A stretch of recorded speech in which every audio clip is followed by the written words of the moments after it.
প্রথম সাপ্লিমেন্টারি তালিকায় 10 লক্ষ নাম। সোমবার 10 লক্ষ নামের তালিকা প্রকাশ হলো।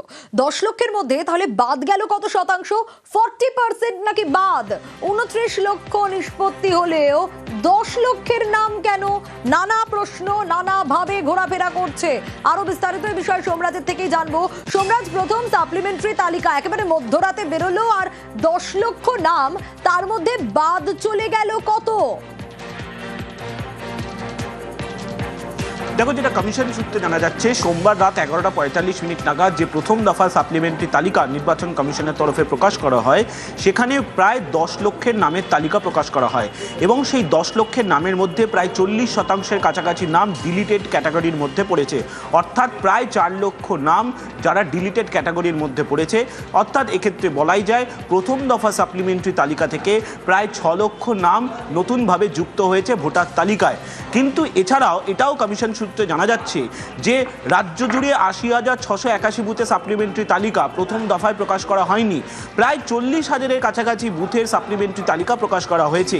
এক্ষেত্রে কেন সব বুথে সাপ্লিমেন্টারি তালিকা প্রকাশ করা যায়নি, যেটা কমিশন সূত্রে জানা যাচ্ছে যে জুডিশিয়াল অফিসারদের তরফে সাইন না হয়ে আসার জন্যই মূলত প্রথম দফা সাপ্লিমেন্টারি তালিকায় সব বুথের তালিকা প্রকাশ করা যায়নি বলেই কমিশন সূত্রে জানা যাচ্ছে। যদিও কমিশনের তরফে এই নিয়ে আনুষ্ঠানিকভাবে কোনো ঘোষণা করা হয়নি, কিন্তু এই যে প্রথম দফার যে সাপ্লিমেন্টারি তালিকা, সেই তালিকায় 10 লক্ষ নাম প্রকাশ করা হলেও এখনো পর্যন্ত, অর্থাৎ গতকাল পর্যন্ত প্রায় 30 লক্ষের কাছাকাছি অভিযোগের নিষ্পত্তি হয়ে গেছে।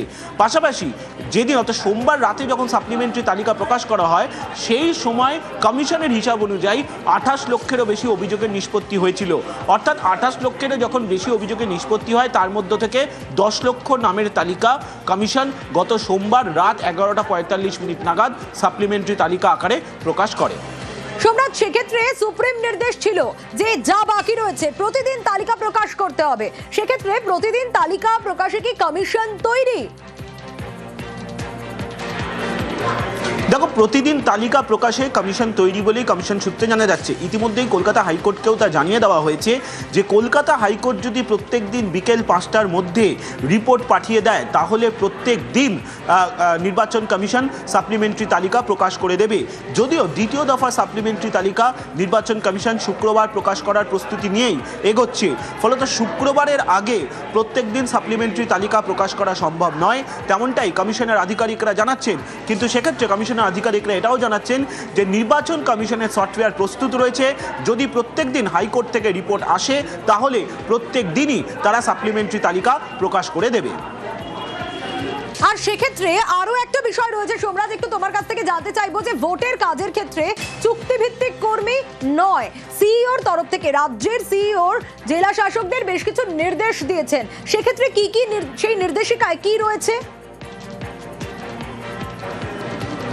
দেখো, ইতিমধ্যেই যে নির্দেশ জেলা শাসকদের কাছে পাঠিয়ে দেওয়া হয়েছে, সেখানে বলে দেওয়া হয়েছে যে ভোটের কাজে কোনোভাবেই চুক্তিভিত্তিক কর্মী নিয়োগ করা যাবে না এবং কেন্দ্রীয় সরকারি কর্মচারী ও রাজ্য সরকারি কর্মচারী দুই স্তরের জন্য পৃথকভাবে তালিকা তৈরি করতে হবে।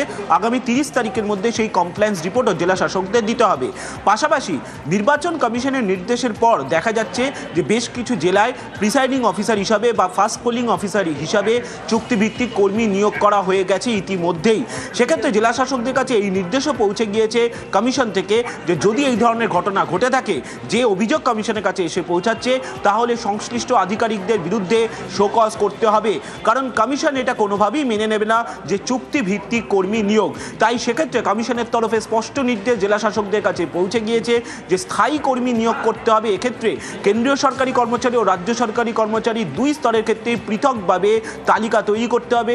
নির্বাচন কমিশনের ওয়েবসাইটে সেই তালিকা রয়েছে, যা জেলা শাসক বা জেলা শাসকের মনোনীত কোনো প্রতিনিধি লগ ইন করলেই সেই তালিকা দেখতে পাবেন জেলাভিত্তিক, এবং সেখান থেকেই তালিকা প্রস্তুত করতে হবে ভোটের কথা মাথায় রেখে।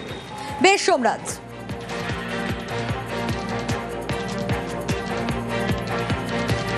রাজ্য দখল